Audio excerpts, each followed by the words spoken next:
Hello，大家好，我係小 Margaret and welcome to my little Cantonese corner。今日2021年4月30號星期五。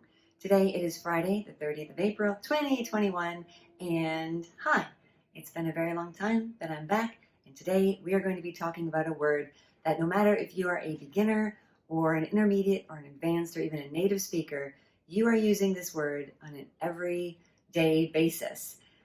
Maybe not the same word, but it is one of the words that falls under the F-A-A-N spelling, and that is in the highest tone, fān, fān. It's spelled the same in both jyutping and in Yale, so that's a really good thing.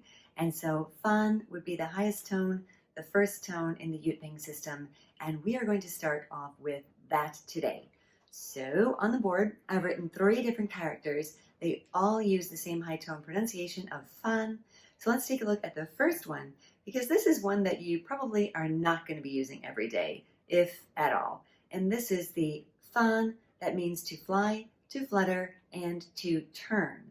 So let's take a look at one of the words that I use, and I have used, and you probably are using because you're translating whatever language you natively speak into Cantonese, and that would be fān yet, fān yet, and that means translate, right? So you can kind of see that while to fly and flutter probably doesn't have a lot to do with translation, the to turn does, because you're turning one language into another when you translate. So fān yet is to translate. And I wanted to point out about this character, because you'll notice that this side is repeated down here in our second character for fān, but then this side here, those kind of tall things there, look like feathers, don't they? So this fān does mean to fly or flutter, and I'm curious to know if you're an advanced learner or maybe a native speaker watching this, when would we use this to mean to fly or flutter? Because when you fly, as in an airplane, you're not going to be using this fān. So I'm curious to know, and it would be great if you want to comment below and fill us in more on this character here, which is the high tone fān. Okay, so moving on, we do have this character, which is part of that one. And this one means foreign, it means barbarian, and it also means to take turns or return. And I've got ADV, I'll stay on this side. I have ADV here because this stands for adverb.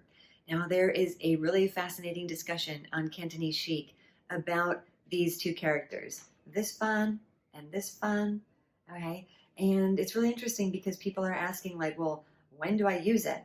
And if you ask a native speaker which one they use, which I've done, a lot of them might be like, I don't know, I just write this one because it's easier to write if they're writing it. And of course, if you're speaking, there's no difference whatsoever between the two because they're both pronounced as fān.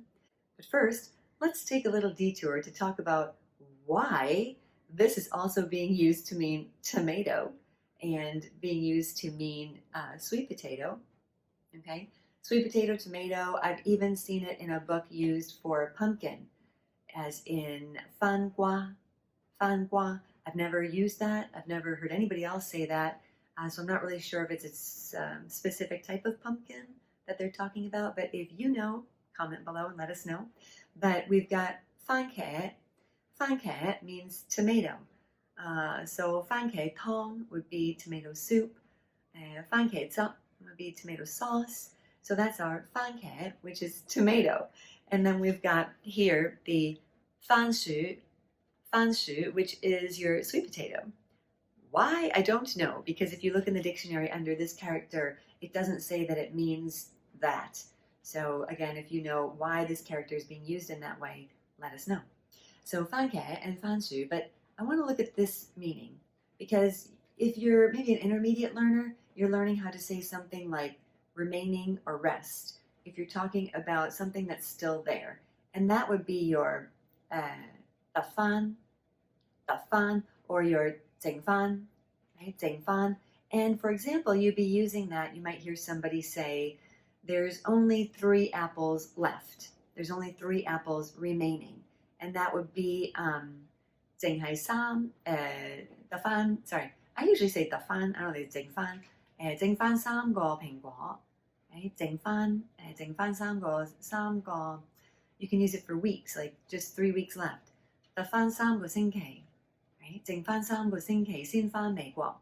For example, there's only 3 weeks left, remaining, before I go back to the US, which is not true, but just as an example, 剩返3個星期先返英國, for example, go back to the UK in 3 weeks, right? So you've got your 得返 and your 剩返. So you can use that for things that are remaining or left, or you can use it for time, and you'll hear that a lot. So you'll notice that when I did say 得返3個星期先返美國, there's 2 fans in that sentence. The first one was using this one, 得返3個星期. The second one is 返美國, right? 返美國. And that one's going to be using this fan, and this fan means to go back, return, in a verb sense. In a movement sense, you're actually going back, you're returning. So this is one that you probably are going to be using every day, and that is going to mean your fān as in going back somewhere. And in Cantonese, they use this quite often to mean going back to work, going back to school, and going back home.